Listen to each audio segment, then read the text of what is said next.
روژا دویمین یا سمای لشیکاگوی دبن یارین آگری ده بو. جبر روژا بیرانینا سرخبونه گلک یارین آگر هاتن کارانین. دم مدنگی وان بهیس امل مال بوین.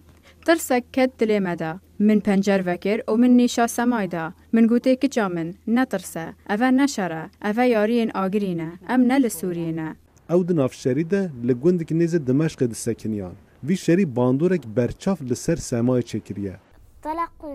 ام دنافبرا دو آگران دابو. ام چوین بنگه هجر و روکتک جه ام جدابوی کت. حسنه و سما 3 جاران حول دانکو جه سوریه در بکوین و پیشیا 3 سالان او گهشتن مصره و پشتیوی هاتین امریکا. کارو خباتنش بو پنابریه گلک هیدی دمشن. ملینه کانو روبری آژانسا پنابرانه او آلیکاریا حسنه و کچوه دکه. کانو تازه دزانه کاروشا پنابریه چاوه. او ارمنیه و 2 سال 2008 جه ایران راویایه. دم مروف حول ده که آلی کاریوان کسان بکه مروف به حسانی دبینه که او به مجی و دل با دست بکک نو نآمدنه. اف آژانسا پنابران بود دیتنا کار و مالان آلیکاریا پنابران دکه. او حول ددن که پرزگرکن و چارسر بکن. جمارا کسن پنابران سوری نها زیده دبن. او پشگیری ددن کسن وک سما و دایکاوه. حتی مهاچاره ما آلیکاریا 20 مال باتا کرد.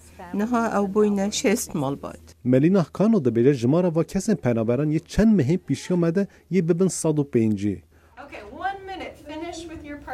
حسنمازا نهو جخوار کارگ دیگری. او بو هیمبونا انگلیزی دچه پولن و آژانسه. میره و پیشا شهر لسوریه دست به جیان خوا دایی بو. اندام مالباتا و هین دناف شهر سوریه دنو. مارزا دخوازه اوج روزگه بکارم بین امریکا. يا ريت ما في مجال. اوه گلک باش به لی از نزانم که ببیان نه.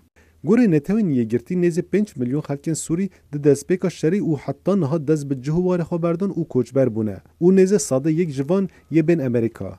آرا ماجار دنگ امریکا.